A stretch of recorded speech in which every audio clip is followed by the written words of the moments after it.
All right. Okay, we're going to start. Thank you very much for coming to our first seminar of the Global Development Seminar Series in this semester.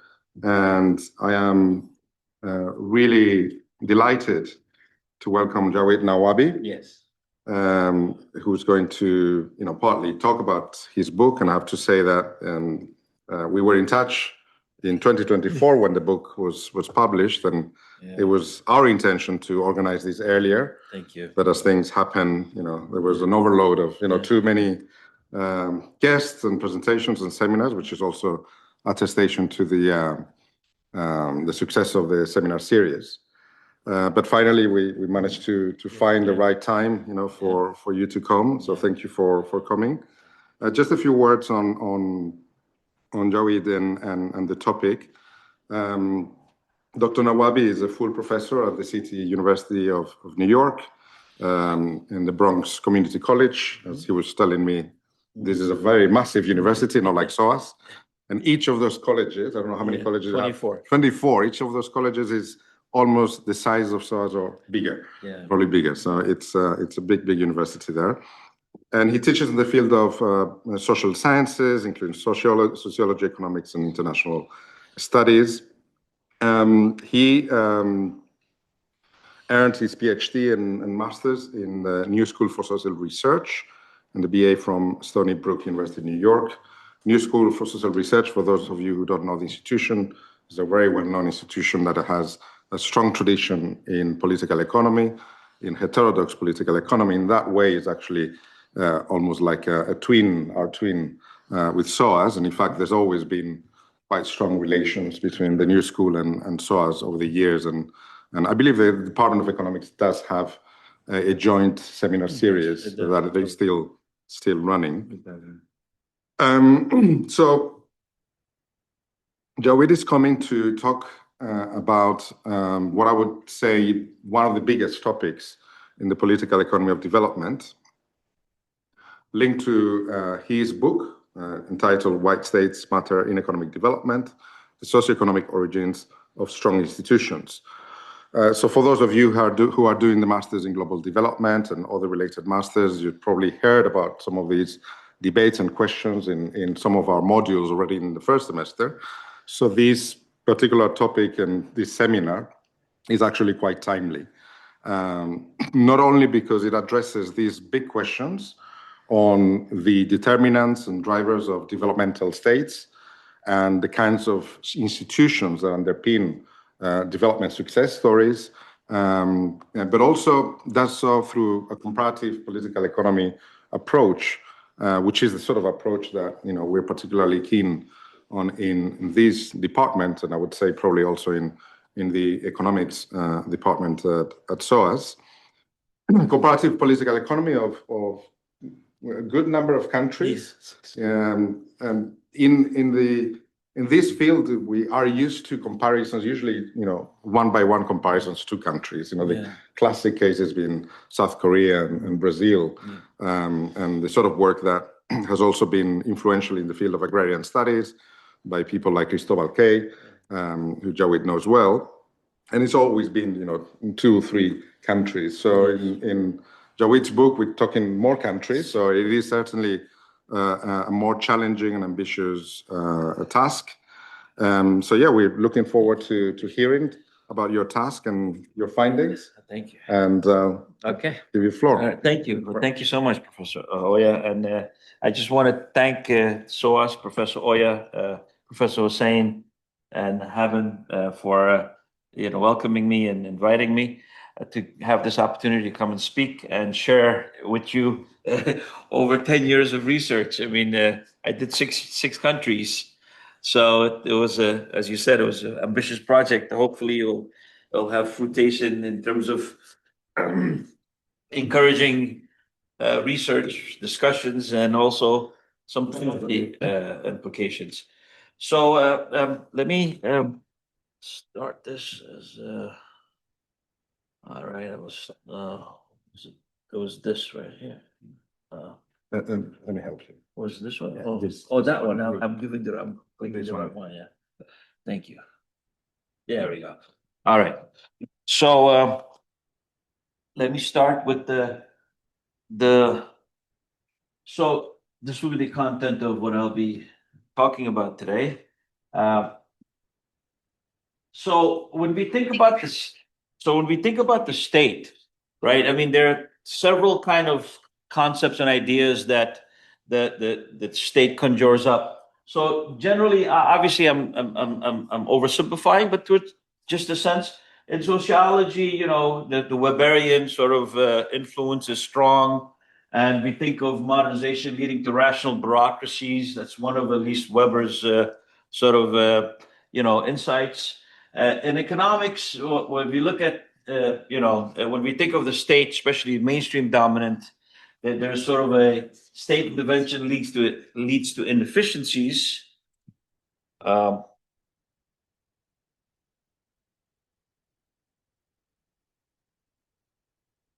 yeah, sorry about that.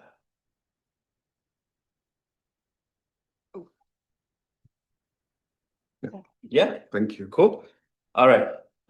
So in economics, usually this, the dominant sort of thinking about the state is that the less the state does, the better it is. The market is more efficient, more productive, and especially in politics, the liberal concepts there tends to be a fear of the state being over, too powerful, the Leviathan sort of concept. And again, it's sort of a little anti-state bias there also. And anthropology, it's sort of linked to that sort of, looking at I'm looking at James Scott, seeing like the state. And again, when you see the big, large projects that states have done, some of the Soviet and others that he studies, there's humongous failures also. And again, you get this impression that the state has not really been very successful in development and all that. And even the Marxist view, if you look at it, sort of the two readings of Marx. There's a reading where it's essentially the state is an expression of class representation. Therefore, there's not much autonomy, and it's a class representation of the bourgeoisie. So the state just essentially does what the bourgeois want. So you really can't count on the state to service the people and really develop unless it's a socialist state.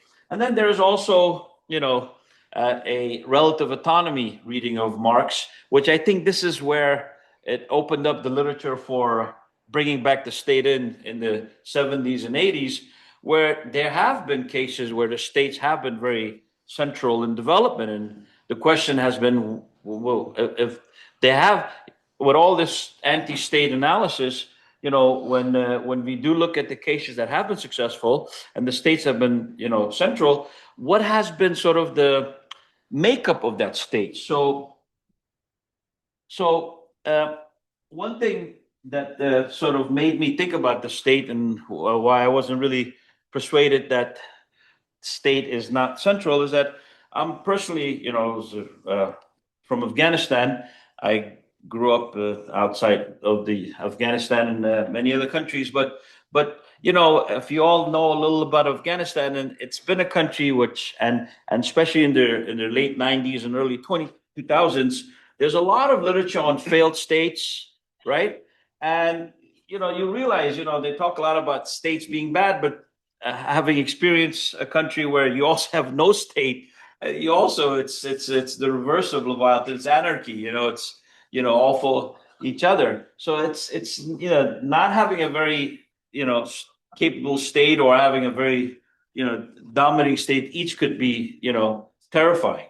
So I really this quote I really like, because we usually take the state for granted, but when the state, I think, is so central to our security, our rights. I mean, just the fact that you travel. Like I got here, I needed a passport, so if I'm not linked to a state, I'm essentially stateless, and I wouldn't be able to travel. So states are so important in that sense. So I just wanted to sort of share this the importance of the state that we usually take for granted, because states that are really good tend to be very invisible in terms of what they provide us.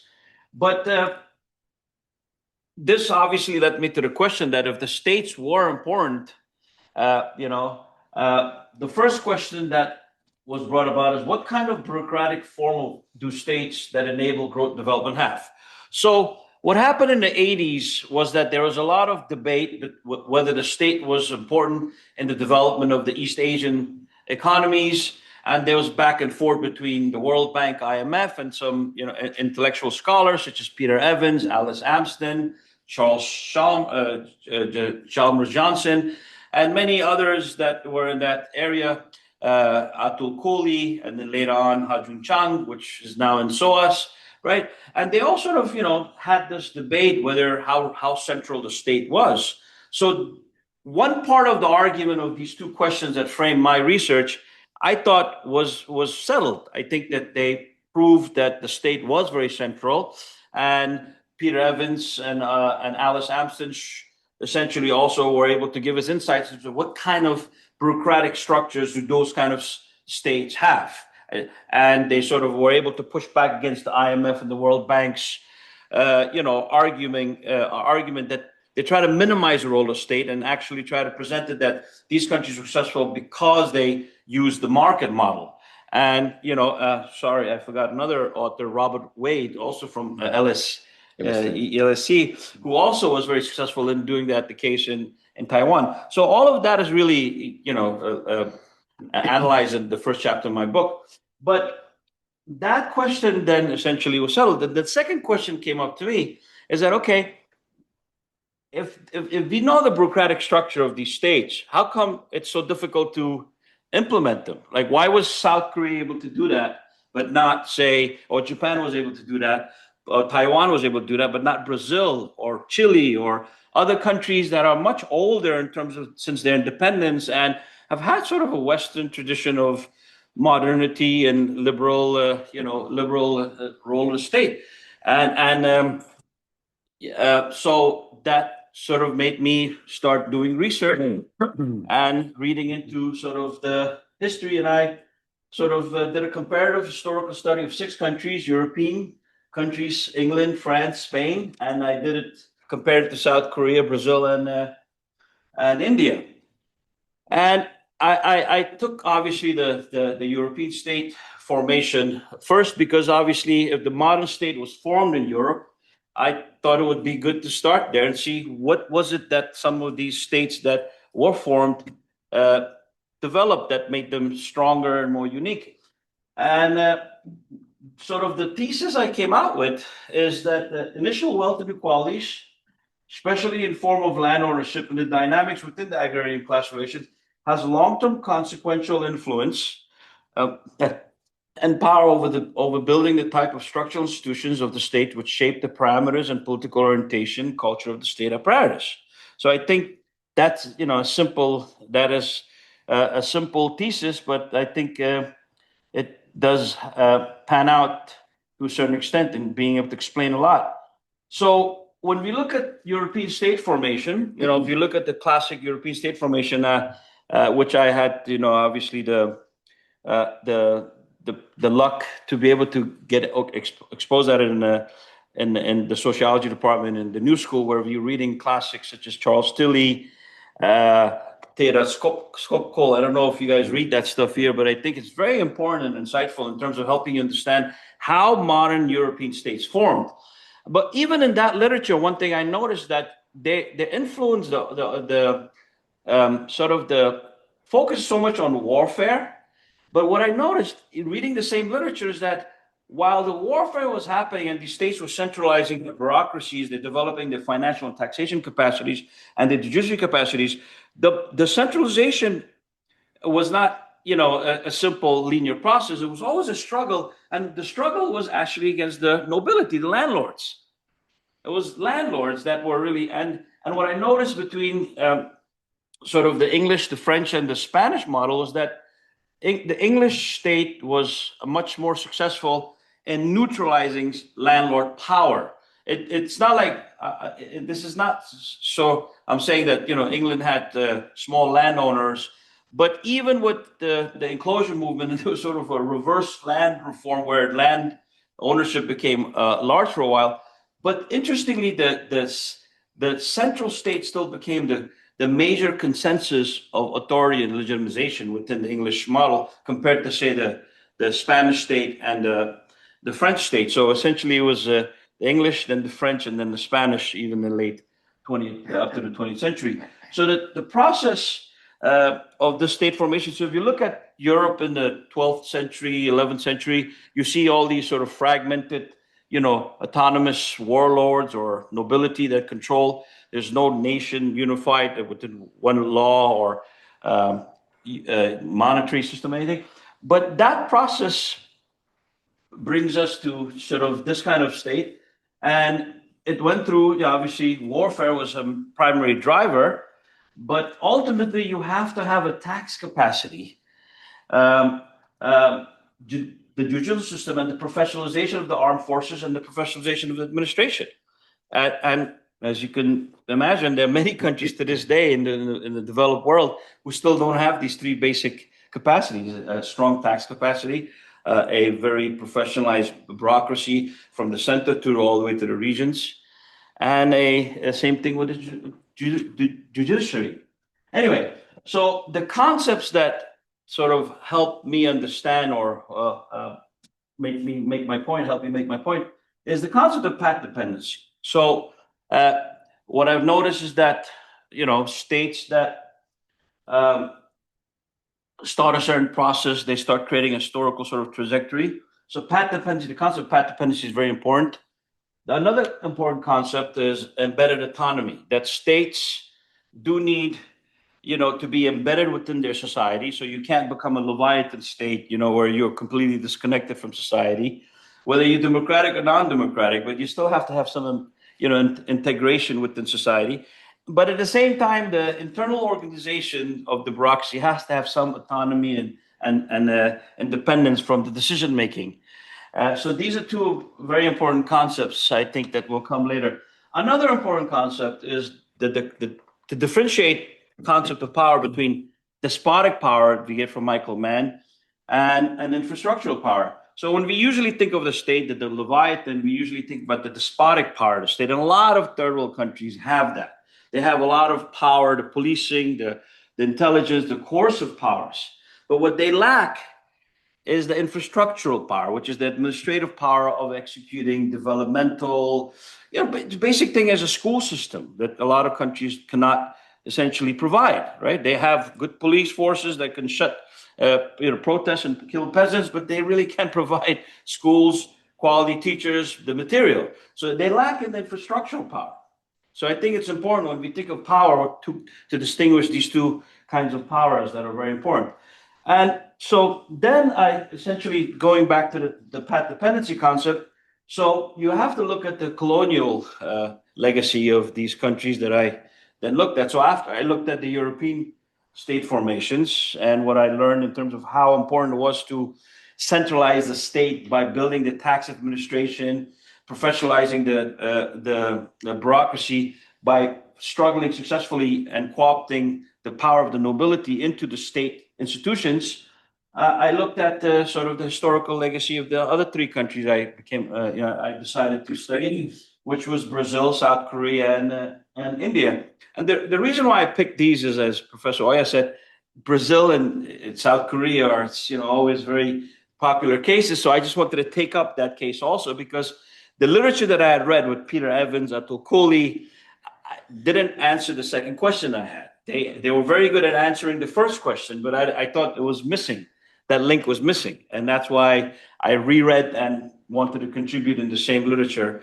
And so that's why I picked these. So I think, the sort of colonial patterns do matter in terms of how these and one other long quote, I'm sorry, this is probably the last quote here, is that coming back to path dependency is if you look at the settlement patterns of North America, Canada, the US, and South America, Latin America, this quote, it's a very powerful quote because it says something which is very much obviously linked to my thesis, that how land patterns emerge in terms of the ownership patterns has a long-term effect in terms of the kind of administrations that grow.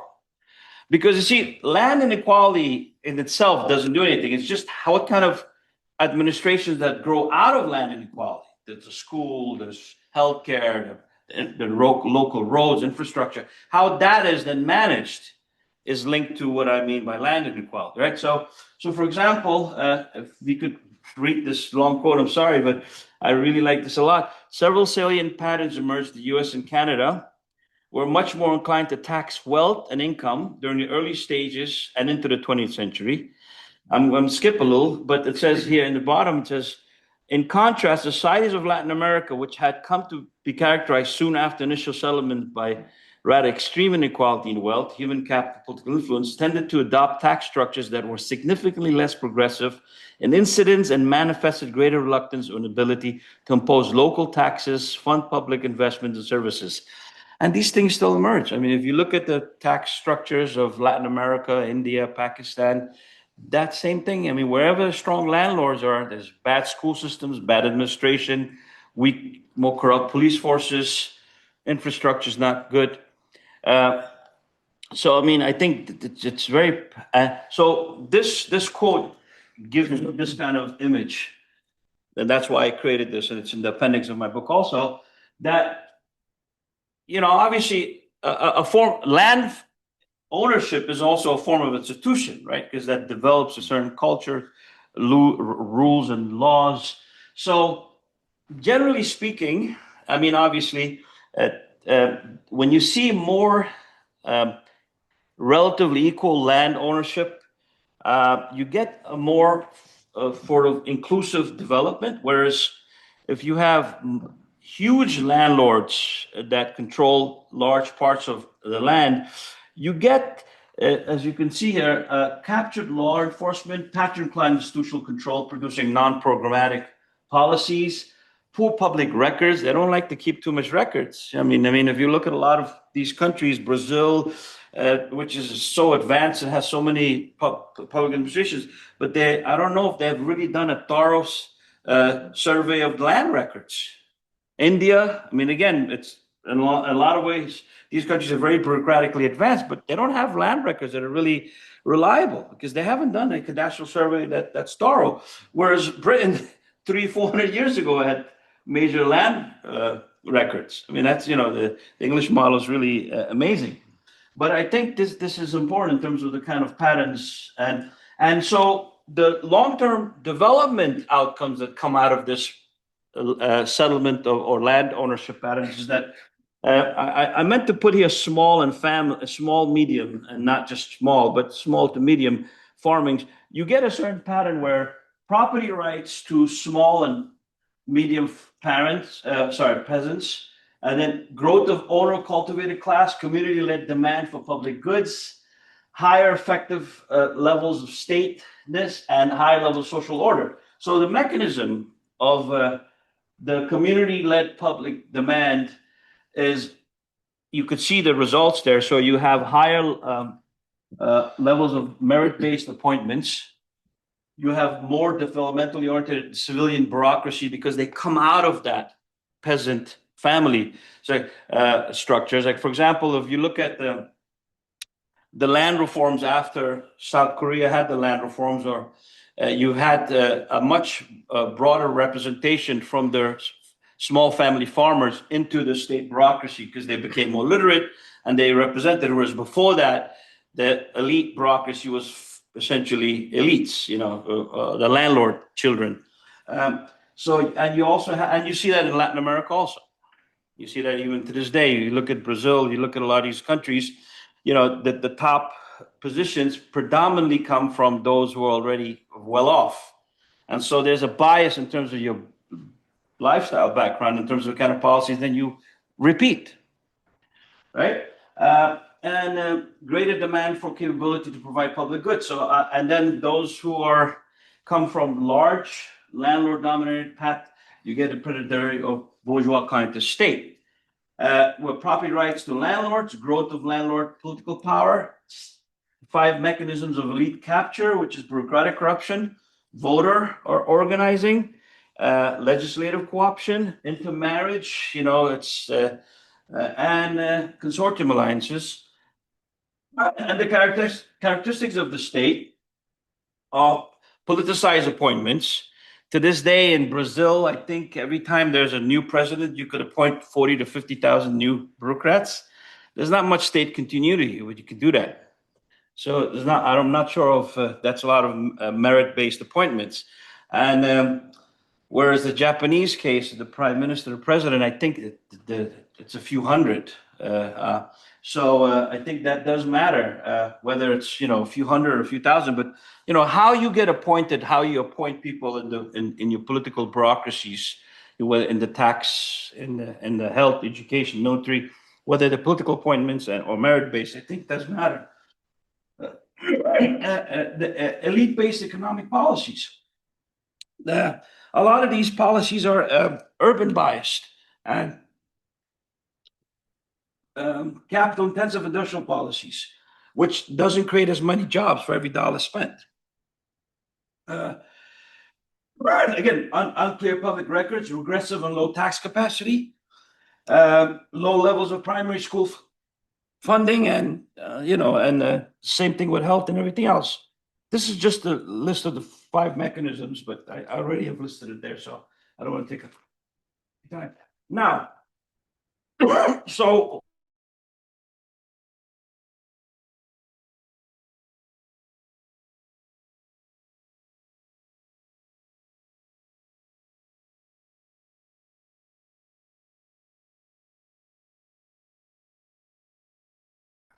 what I notice is that even within countries, not even just the whole country, but even within countries, so in Brazil, and it's consistent even with southern Spain and other some countries with the northern parts of the U.S. and southern parts of the U.S.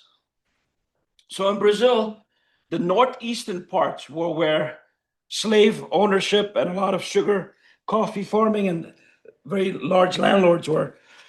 I'm sorry, what's going on here? So the dark areas are where you have a lot more land inequality. And again, what you see is that in those areas, the northeast areas of Brazil, to this day, has much lower, per capita income, life expectancy, peasant killings, police corruption. Even with the Workers' Party in power, there's still a lot of abuse in the last 20 years, right?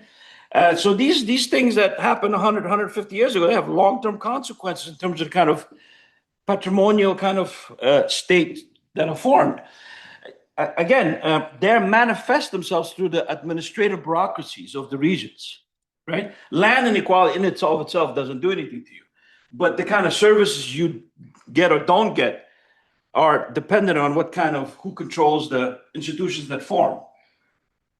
So you see consistently areas where there's been humongous land inequality, you see lower public services, more what would you call private divisible goods instead of public indivisible goods. Private divisible goods meaning private schools or, those kinds of things. So you see this in Brazil. And this is just, again, the breakup of the regions. And again, it's very consistent wherever you see Brazil, areas where there's larger inequality, you have lower HDI development. And then you find the same thing in India. So in India, the northeast areas, Madhya Pradesh, Uttar Pradesh, Bihar, these are areas that were, I go into much more detail with obviously this in my book, where the way the British colonized India, and they had sort of 3 different forms of land management. In the northeast areas, they had what they call a landlord, zamindar system, and in the southern parts, they had more of a Rohitwari and Mahalwari kind of system, where it was more village owned and individual owned. And again, you see in the northeast parts of India, you have the most corrupt state. You have much lower infrastructure, industrial base, literacy. I mean, name it. Any of these things that we want development to have, it's lower on the path. And here you could see the yellow highlighting is the states that are the high concentration of land ownership, and the lower ones are the southern states.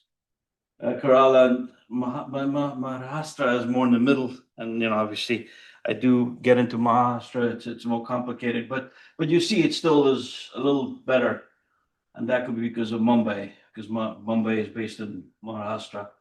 But again, so I just want to say that there is a acronym for the northeastern states. It's called Bimari states. B for Bihar. If I don't know about Bihar, Bimari.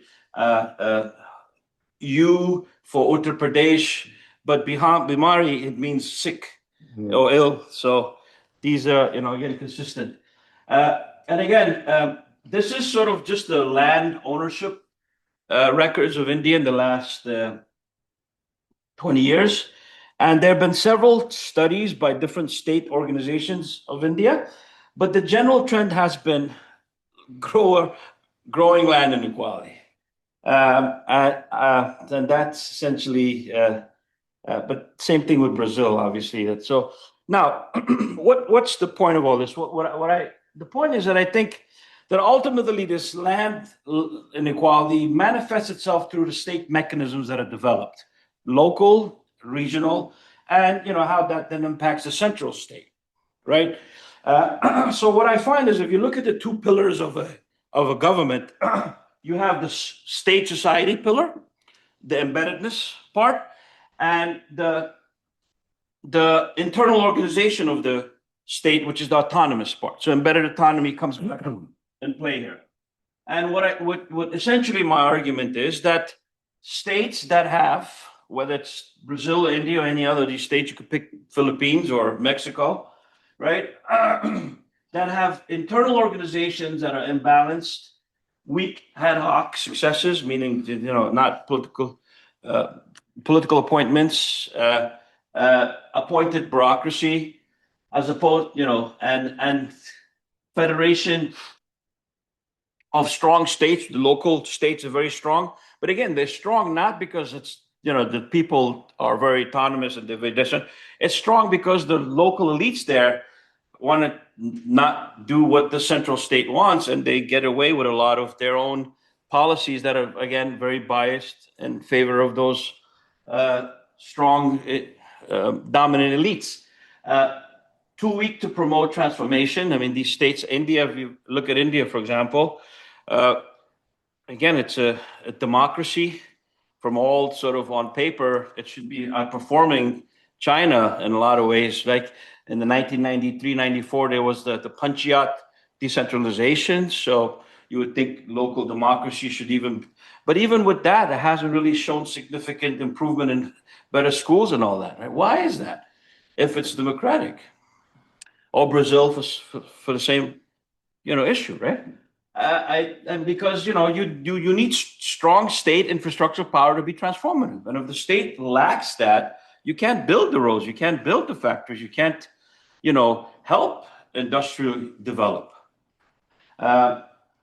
Strong agrarian sector is very powerful. Like whether it's India or Brazil, I mean, after the dictatorship from 65 to 84, when Brazil was redemocratizing, they created 4 or 6 new states in the Northeast that essentially were, agrarian. And so therefore they could have more disproportional representation within the Brazilian Congress. So even if you have a Lula in power and you want to pass laws, the bancada ruralista, the rural landlords, they essentially, through the influence of the Congress, they don't let laws being passed. So it slows down any form of reforms if you would like to. And that's just not in Brazil. I would say it's in Peru, many other South American countries. And then if you look at, say developmental states, again, the internal cohesion of there's much more autonomy, merit-based professional cadre, a coherent administrative guidance, which one way to test that is tax capacity. And by tax, I'm not talking about, so there are two forms of taxations, because, Brazil, if you look at Brazil's GDP, it actually is at OECD level, is 33%, because a lot of developing countries, they usually have low tax collection capacity. So India fits that, but Brazil doesn't. It's sort of an outlier. But then if you look at the content of Brazil's tax collection, it's mainly indirect excise taxes, sales taxes that are regressive. Brazil's capacity to collect income and property tax are very low. So with India and again, all developing countries, you look at Latin America, I don't know of any country in Latin America that has very strong, maybe Costa Rica, I don't know. But, other than that, they have very weak tax capacity on land and on income. But if you look at the developed countries in the world, they have very strong capacities of collecting taxes, but our income and also property. And I mean, there are obviously issues going on with the growing inequality, but just generally speaking, you have more direct tax collection capacities in these countries. And one of the things that South Korea was able to do when the General Park was developing the state after land reform, the argument I'm making, is that he built a very strong professionalized tax administration in Korea, and first time in Korea's 4,000-year history, that he gave it a cabinet level importance. I think that's not a small thing. Anyway, so that's that. So how does these two pillars, how do they affect when you have central state success of national projects depends on the state's autonomy and embeddedness. So even if you have a very powerful, strong, professionalized elite, which India and Brazil do have, it's not enough, because it's not only what the federal central government does. It is after that you have to pass these policies on into the local regions. It's there where things get, fail. They get lost. You pay money for a school system, or you pay money for infrastructure, you pay money for dams. It doesn't get done. And that is where, and that's what's remarkable about China. If you actually look at China is very decentralized, even though, we have a communist party in power, but they actually get things done at the local level. Whereas in India, with all the panchayat, reforms and all that, the record is not that good. Same in Brazil. So, from the central state, so my argument is that if you have land reform initiated states, merit-based appointments, local officials embedded within the local economy, and that then leads to, obstacles from landlord-related corruption or capture is removed. State appoints regional administrators who are more committed to development and embedded within the local community. Efficient implementation of development projects with mechanisms for accountability established within the bureaucratic hierarchy in local communities. Whereas the opposite exists when you have elite-dominated, mainly landlord-dominated states, landlord-dominated regional and local legislative administrative bodies. Best case scenario, even if state appoints regional administrators, they're either captured or corrupted by local intermediaries, landlords, by formal and informal channels, that compromise the development ability and resources to efficiently implement the project. And due to captured bureaucratic hierarchies not accountable to local communities, and resource leakage occurs. So that is essentially the crux of what land reform allowed South Korea developmental state to accomplish. Well, it gave it sovereignty and support by local actors, especially in the 70s when the Samundang movement for developing the rural areas also took place. But it wouldn't have succeeded if the landlords had been obstacles. Administrative mechanisms to manage revenue expenditures and also industrial projects. They were done. They got done. And effective tax base. So I think these things were central in South Korea's success. And so just to conclude, the three conditions for successful development states, I would argue, is that the agrarian question of landlord power over the process of state building has to be resolved. Today, I mean, in the 70s and the 60s, land reform or agrarian question was still hot. But since the 80s and the collapse of the Soviet Union, 90s, I mean, that question supposedly you just have to find a way around it. I don't think we can't do that. We need to really take this question serious. And the bureaucracy of the development state needs, by and large, to require merit appointments. Meritocracy has its own problems. I mean, I'm not, when I say merit, there's a whole argument of what I mean by merit, okay? Because you could have elites who become, supposedly qualified to get merit. I mean it in a more general sense, hopefully, but it's a loaded word, because what you mean by merit. But let's at least juxtapose it with political appointments that are a lot more cruder and worse. So by merit, there are probably ways, mechanisms you could form that put people in power or in authority that are qualified and not because, of any other factors. So anyway, by and large, to require merit appointments and nominally committed developmentally oriented administrators. The commanding heights of the state needs to be void of the old elite who ideologically were committed to the status quo on how things are naturally. This is how it is. This is Brazil. What do you expect? What do you mean? Like, that's it? And ultimately, the DS needs to have a centralized coordinating committee, I mean, if you look at the successful developmental states, whether it's Taiwan, whether it's China, whether it's Holland, or develop with, they have some nodal agency that coordinates development. Not every ministry does its own thing and it's coordinated based on personalities. There's a central coordinating mechanism that actually does national planning and actually coordinates between the different ministries. And that is very important, whether you read Robert Wade, whether you read Chalmers Johnson, whether you read Peter Evans. These were successful models do require some form of central nodal mechanism. Even within the US now, when they're talking about reindustrialization and against China, they're discussing that they need some mechanism where, not every bureaucracy within the national state of the US, because they realize, it's not efficient and getting the work done. Anyway, so I'll stop here. This is just a website I have. Development can't wait, and that's just that. All right. So thank you very much. Right on time. Thanks for a very stimulating talk. I think there's lots of issues that you've touched on, very well established in the literature and the developmental state, also the agrarian literature, as you've said. But I thought especially the granularity of some of the analysis on the mechanisms of how state institutions are formed and how they operate at different levels. And particularly, I thought that this question of the articulation between the central, national, and the local are really, really important. So I think there's plenty of topics there and plenty of questions, and I'm hoping that some of these will be picked up by our energetic audience.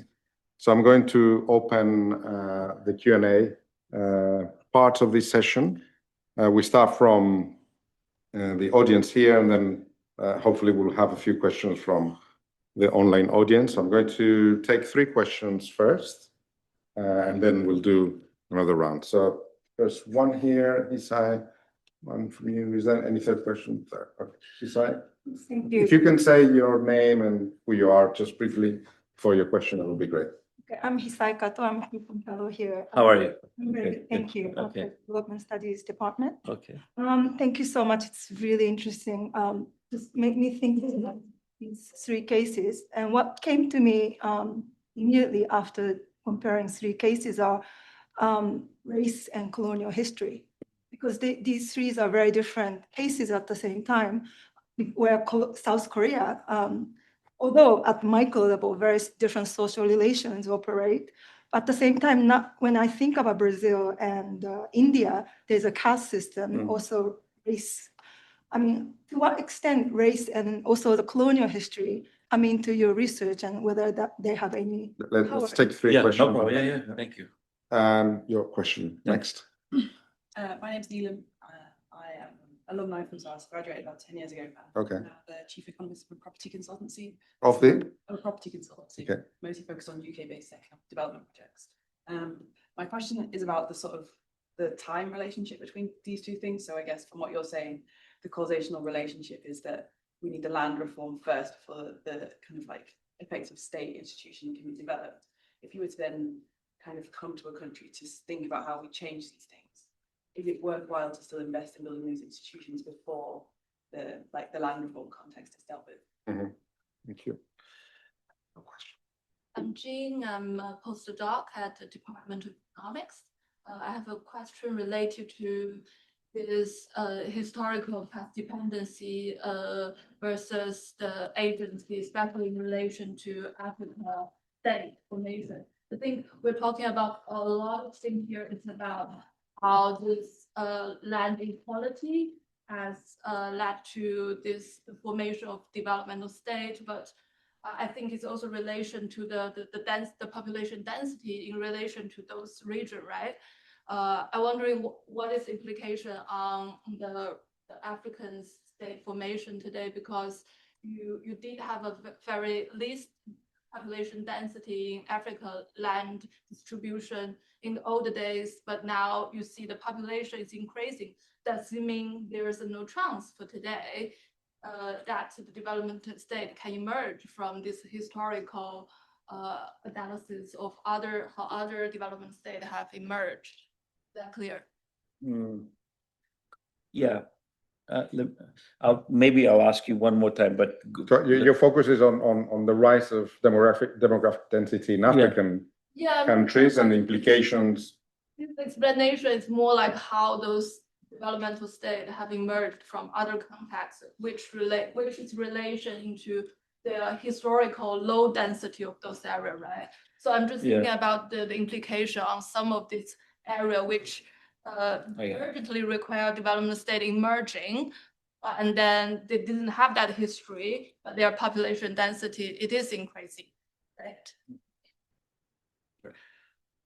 yeah, okay, sure, first, okay. So how does racial and colonial history come to my study? Obviously, I mean, if you take the example of Kerala is an Indian state that has Muslims, Hindus, and Christians. It's one of the most diverse. So that didn't seem to be an obstacle, especially when they had land reform. So I'm not saying race complicates things, but even in Korea, which is much more homogeneous, why did it develop after the land reform? According to it was homogeneous, right? There was no racial issues, right? So you still had to resolve that issue. Whether you have race, if anything, I mean, if whites own it in South Africa and blacks, then, there's a racial component to it. But ultimately, that still has to be resolved, whether you have 5 different races or homogeneous societies. Homogeneous societies with land inequality don't necessarily develop better because they don't have racial obstacles, right? If that was the case, then we wouldn't need land reform in Japan or South Korea, right? Japan also had the meiji restoration wasn't enough. That's why they had to have land reform, and it's homogeneous.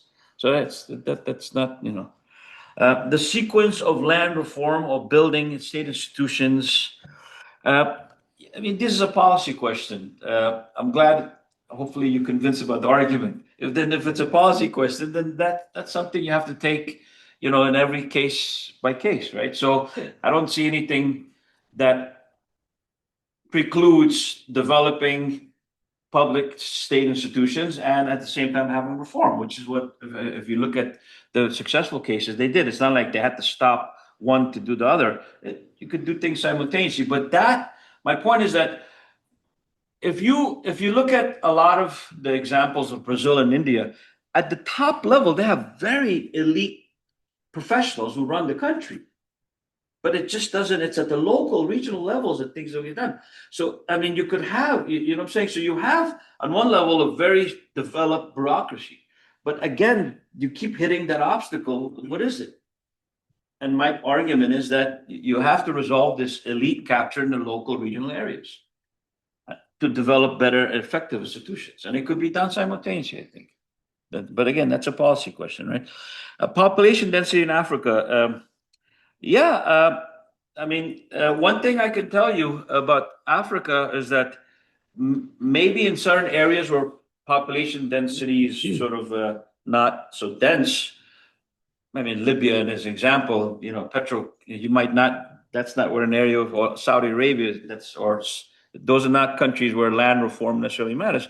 But in Kenya, in Egypt, in Ethiopia, in South Africa, these are countries where if land becomes an obstacle, you do have to resolve that issue if you want more effective state capacity.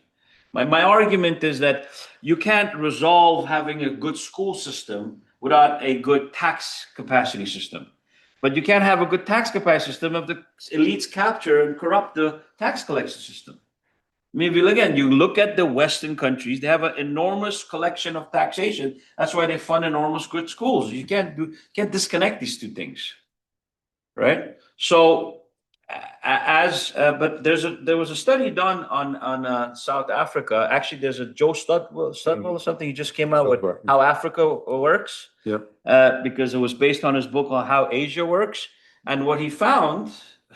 I mean, he talks about population density and all that, but what he found remarkably in the few case studies in Mauritania and Ethiopia and all that is that in areas where they actually replayed addressing the agrarian question and then developing state, those countries are more advanced in Africa than those who neglect that.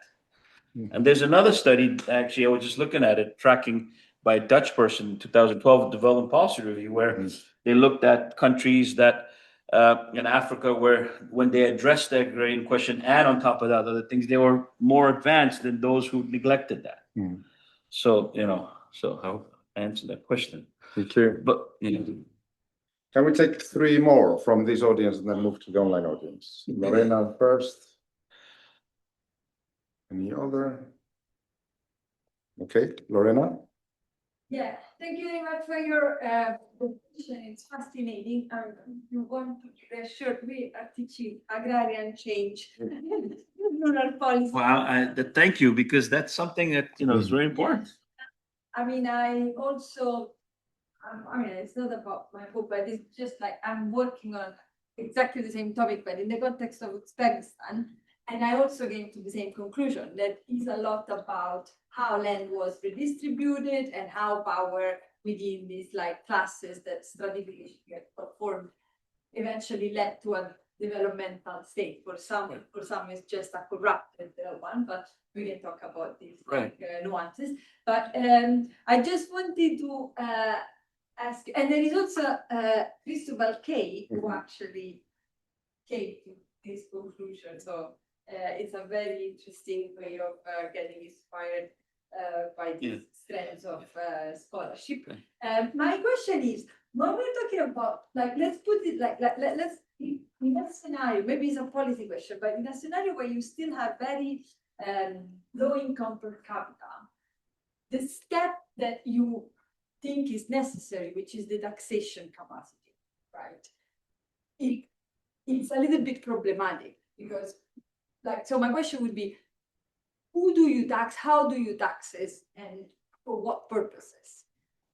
Yeah, so you could tax the problem in developed countries. They don't even have the capacity to tax the top 5, 8, or 10% of the income bracket. Forget about the 90%. You don't have to tax them if you have low income.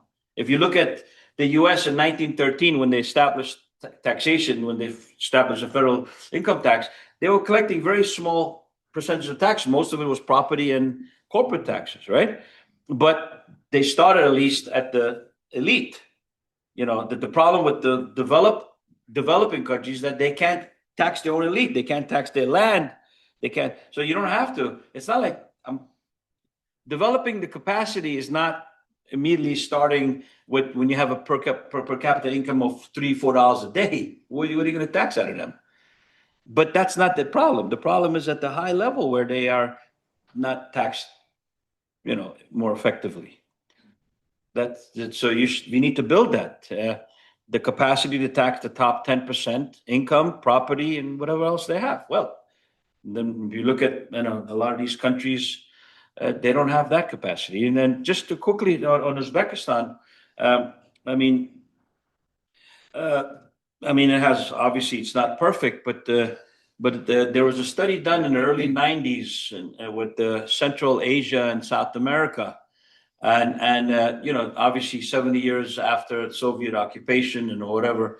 But if you look at those countries, they have high HDIs, and they're guaranteed, housing and all that, and almost no corrupt. No corruption, no crime. Crime's very low there. I mean you don't see this humongous disparities, gated communities in Uzbekistan. You don't have that. Yeah. Thank you. Sarah? Sarah, my name is Sarah. How are you? Quick question on to what extent is that reflected in countries or in places where there is a lot of communal land ownership? How does that translate?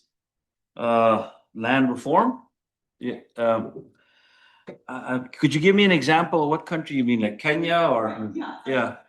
Kenyan myself, and that's Yeah. Yeah. I don't see communal land as the issue if it's, cooperatively run and all that. I would have to look at that case. I'm talking about landlords who abuse power, capture state, if communal land, is owned where, and it's almost like, where families share their productivity. No, I don't, as if it's not corrupting the state administrative process, then I'm not sure what to say to that. I don't, but all I'm saying is that there are areas in Kenya that, from the British times that still are not resolved.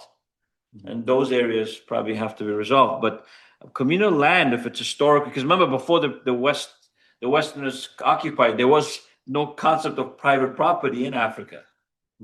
So communal land, if it's a traditional form of, I don't see anything. But again, it all has to be tested in terms of how it affects ultimately the administrations in the localities, and then how that connects or articulates to the centrality. So I'm not sure if I answered your question, but thank you for this. Yeah. Hi, my name is Julia. I'm on a master's in global development, and I would thank you so much. It's so interesting. And I was wondering more for policy implications of your research, if you found any common or at least similar kind of lobbying strategies, or at least like exertions of power of these strong, landowners in these different countries, and what are ways that you may have identified that could respond to those dynamics of political bargaining, Yeah, well, I could give you the example of Brazil, where in the Northeast areas, the Workers' Party, they have been able to sort of defeat the landlord-controlled governance in Bahia and all that. So it's one way is to contest them legislatively, right, and win local elections with a strong party. But the thing is, you still have so much power influence that they have. For example, no matter, even with the Workers' Party in power, they still influence, like I was saying, in the 594 legislators of the Congress of Brazil, 374 something are part of the landlord, coalition. That's humongous. You just have to maybe have a party system or some form of organization. You have the largest landless workers movement in the world in Brazil, which has also tried to, weaken or compete with local influences that the landlords have. There are ways like that, but I don't see that as a long-term solution. That's like trying to, stop a flood with a spoon. What has that given them in the long run? Structurally, they still have a lot of power. I don't think those are ultimately effective ways. I think the question of land inequality in Brazil, 2/3 of the land is owned by 2%. You think that's sustainable in the long run? Brazil is going to develop with this? Yeah, you could have all the parties and all. How are you going to develop that way? And I'm just talking about the political at the economic level, what kind of demand will Brazil create when you have such weak purchasing power by the large majority of the population, when you have that kind of inequality? I mean, we haven't even talked about the sort of how land reform creates much more efficient, farmers that then create local demand, which then generates a whole economic multiplier. Forget about that part, which is also very important. I'm just talking about the political part, but these two are together. You can't disconnect them. Right? So anyway, yeah. Okay, we've got 4 really interesting questions from the online audience. So I'm actually going to read them all, and then maybe you can take note. The first one is from Silanganiso Kumalo. Is there not an influence of global control of power in the formation of modern developmental states and their effectiveness in achieving economic development? And if I may, I would add to that. I mean, there's in the literature a debate about whether the agrarian question is dead, partly because of globalization and the extent to which these debates about the role of agrarian reform, landed elites, etc., have become somewhat obsolete. To the extent that countries may be able to industrialize or not, regardless of what agrarian structure they have. So that's one question. One from Gibson Otieno Ogutu. East Asian developmental states emerged during Cold War, and most of them thrived under dictatorship. My question is, can developmental state emerge in a democratic space in the era where modernization has been packaged as good governance, looking at the possibility of developmental states in Africa? From Anika Nawabi, why aren't land reform policies prescribed by development institutions like the World Bank or UN for better development?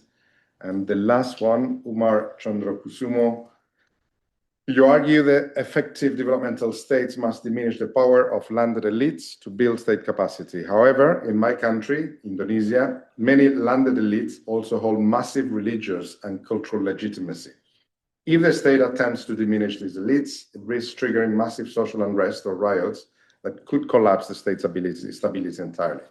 Does your framework offer a pathway for states where the landed elites is too culturally embedded to be removed without destroying the state itself? Okay, so those are quite difficult to understand. Okay, so let me just see if I got the question. So the first is the sort of the international, thinking about land reform, whether it's obsolete or not. The second is Asian development happened during the Cold War. Is that able to be repeated? Yeah, I mean, under dictatorship. Under dictatorship, in a democratic space. And the other one was Indonesia. Okay, and the other one is on the World Bank and UN development institutions, where they are contributing or not to land reform. Thank you. Okay. Advocacy. Well, they are through market. Okay. So one thing about I think this will answer the two questions, international discussion of land reform, and the fourth question, or the World Bank's. They have, I think that's the thing. I mean, in the 70s, there was a much more direct, argument for land reform by the state, so it could develop the state bureaucracy and at the same time develop national projects. But since the 80s and 90s, they have sort of moved it to, market-led, land reforms, where the buyer and the seller were going to meet. They're going to have a price. But this has not shown much effectiveness, because a lot of times the buyers don't have the kind of power, that the monopsonic power that the sellers have, the landlords. They usually give their marginal lands off, and then they pay at much more higher market valuations. And instead of helping those peasants become independent, productive, they end up being in debt. So I'm not sure of the market sort of approach has been effective, at least not the way the record so far. So I still think that what they had in the 50s and 60s about land reform being important is important. I don't think this argument was defeated intellectually. This argument was defeated politically, because the U.S. and during the Cold War, essentially was able to defeat a lot of these movements that were pushing for land reform. I mean, even South Korea was violent. The Korean War, 2-3 million people got killed. I mean, it wasn't in Japan. It was the end of World War II, and it was a major sort of uh, trajectory in Japan's history, and where it was again initiated by the U.S. Occupation forces in '45, because they realized that if they don't, there might be unrest. I mean, these things have always happened in very sort of uncertain times. It hasn't been in a peaceful transitional way. And in Indonesia in '65 did try it, and they killed 500,000 people with the Suharto, coming back to power. Right during Sukarno, there was an attempt, and then they, essentially 500,000 people were killed. So, I mean, I don't know what to tell you about Indonesia. I mean, yeah, land reform. I'm not saying land reform is it's contested. Yes, it is. I mean, these are people who have, as I said, the mechanisms, the intermarriage. They are religious figures. In Brazil, they're also, they're not just landlords. They are politicians. In India's state of Maharashtra, just to sort of indirectly, the sugar plantation are owned by the politicians that run Maharashtra, right? So they are landlords and at the same time the politicians. So in Indonesia, they happen to be the religious figures, and the same at the landlords. That doesn't necessarily mean that Indonesia can't do better if they reformed, had a more rational form of land ownership. I mean, it's not easy, but the point is, if you want development in a certain way, this obstacle has to be confronted. If not, then you stick with whatever you have with Indonesia now. But what are you exporting? Commodity, primary commodities. I mean, okay, you happy with that? No problem. But if you want development in a certain direction, that question has to be settled. Either you could accept. I mean, we could look at Indonesia right now, and the amount of excess debt there is structurally in terms of probably child mortality and all that, right? There is. So if that's the kind of structural poverty that Indonesia accepts, then it is. But you can't argue that land reform can't take place because the people who are landlords are also the religious figures, and therefore, because it's so disconnected, it's not easy. I mean, first of all, the question I'm trying to bring is that we have to reopen this question. And if we could intellectually convince people, like Indonesia wouldn't deny that it's not a democracy, because democracy is such a powerful concept. Everybody wants to associate themselves, whether dictatorships or not. Right? Well, one day, maybe intellectually as academics, we can persuade people that if you want developed societies, you have to start with some relative form of land inequality. It's not extreme, because it doesn't develop good politics and it doesn't develop good economics. That's it. So, and now one other issue about the Asian development and dictatorships. I'm not convinced that you have to have a dictatorship for these developments to take place. You can. I mean, Kerala is an example. Kerala is a classic example of a democratic procedure of how land reform took place and it was run. And why can't we generalize that to other countries? So I think you can have. But the only thing in the Cold War, I would say, is that obviously there were countries that are allowed to have land reform, and there weren't. Like, for example, in '53 in Korea, it was initiated, and then in Guatemala, it was suppressed.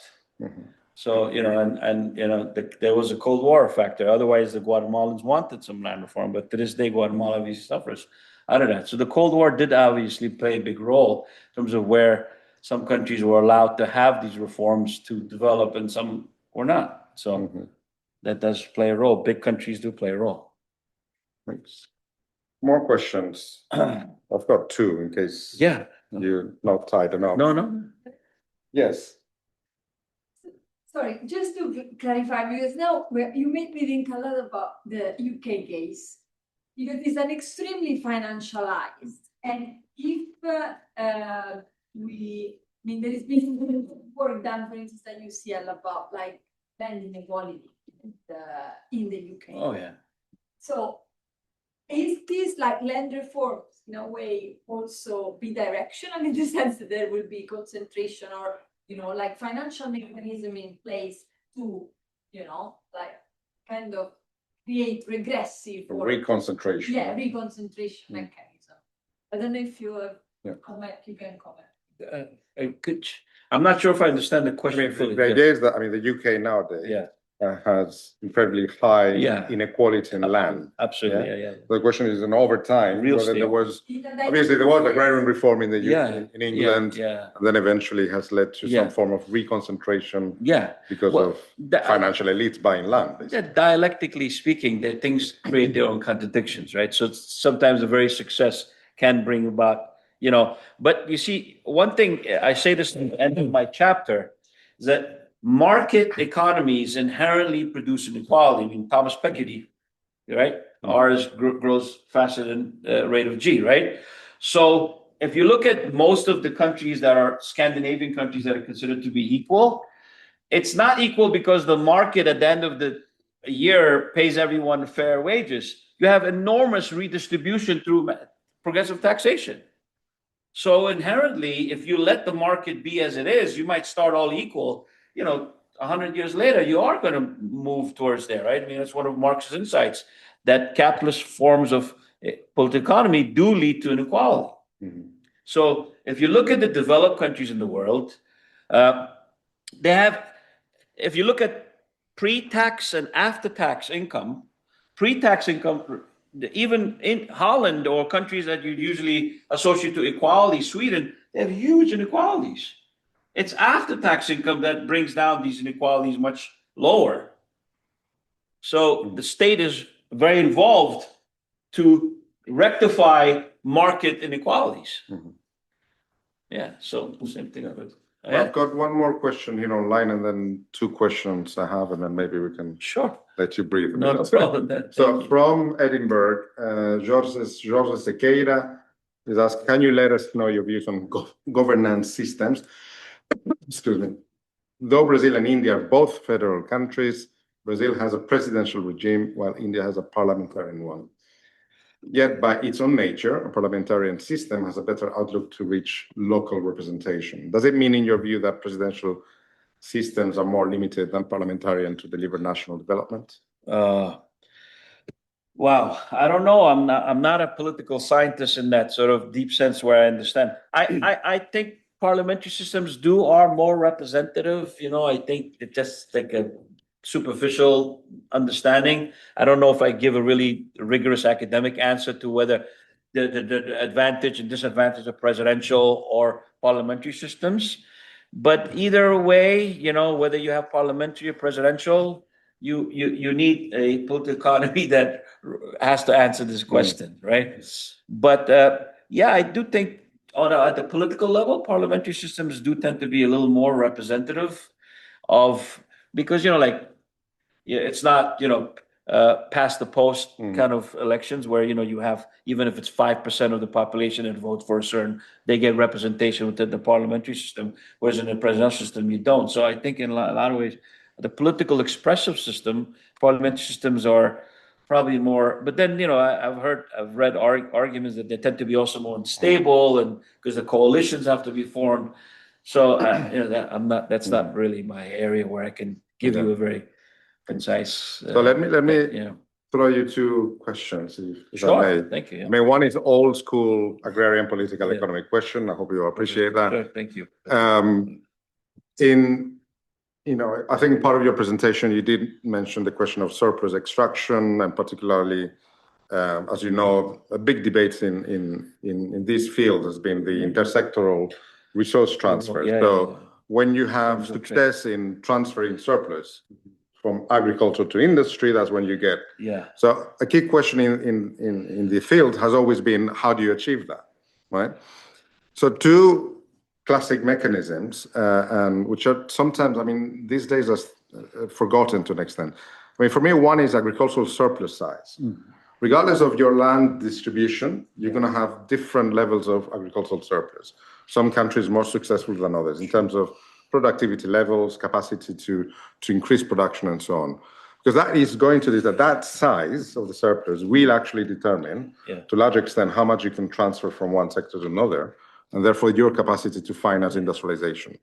The second mechanism, for any given agricultural surplus, is how whatever state is able to discipline rural areas. And I say rural areas because you will have contexts in which, yes, you have powerful landed elites, and other areas that have lower land inequality. You don't have powerful landed elites, and yet it may be difficult for that state to go and discipline their peasants. I mean, in Korea, they did discipline the peasants. In other, many African countries, they don't tax them. They're not able to tax them enough.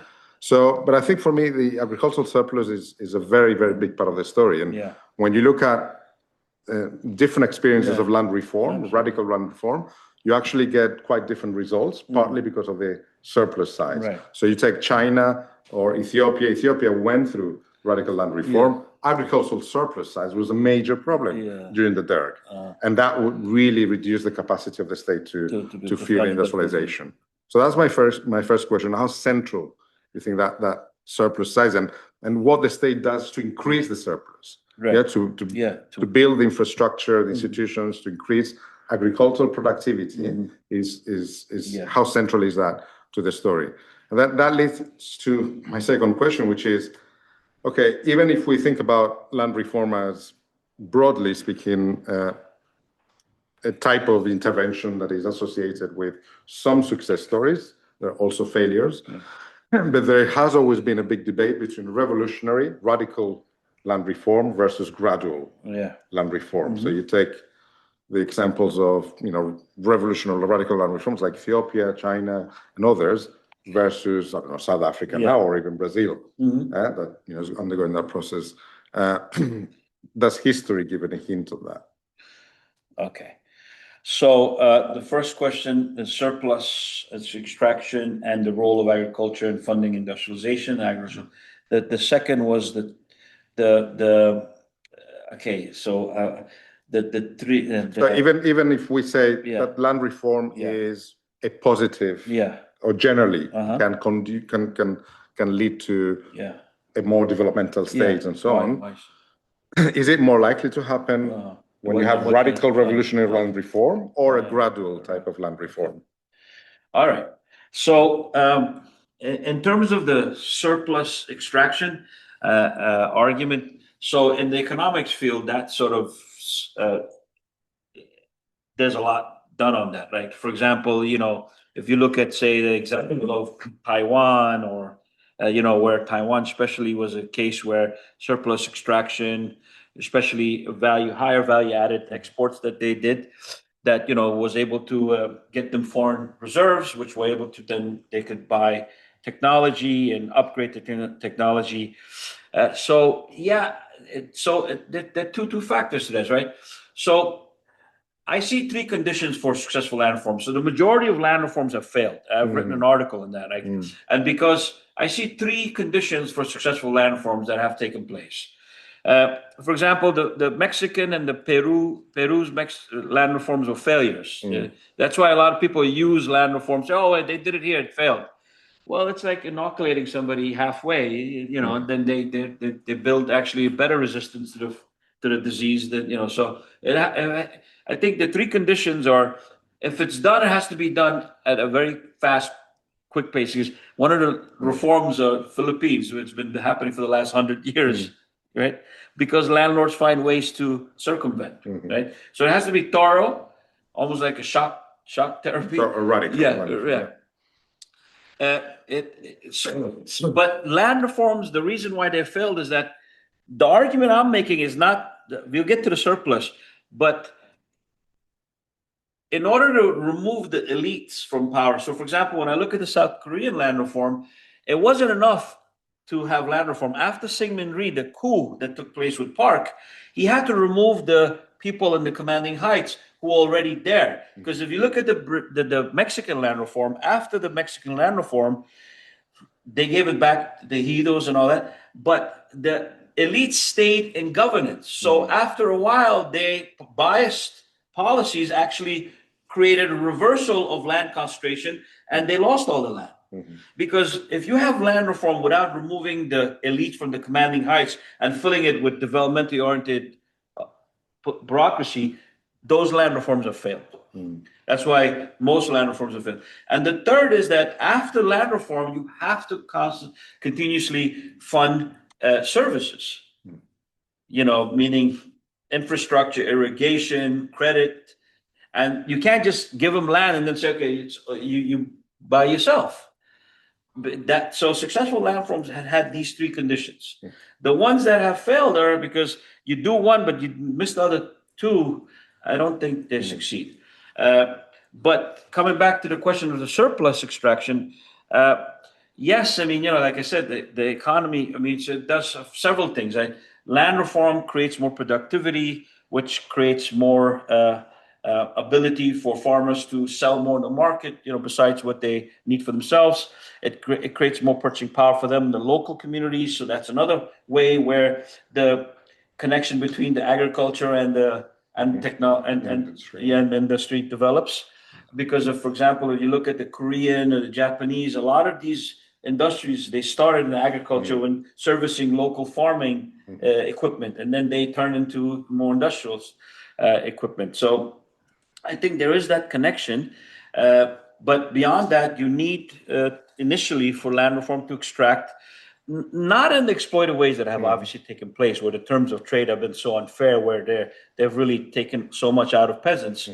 But there is a need for land reform to also essentially give local funding for schools, right? And that's an extraction that comes out of that also.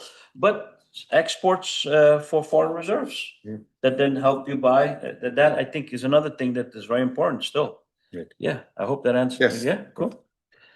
All right, thank you. I think it's a good time maybe to conclude your great seminar. Thank you very much for coming. Thank you. Thanks to the audience. More encouragement and not giving up on the agrarian question. That's right. That's it. And thank you for having me in SOAS. It's a privilege. It's good. Thank you so much. Thank you. Thank you.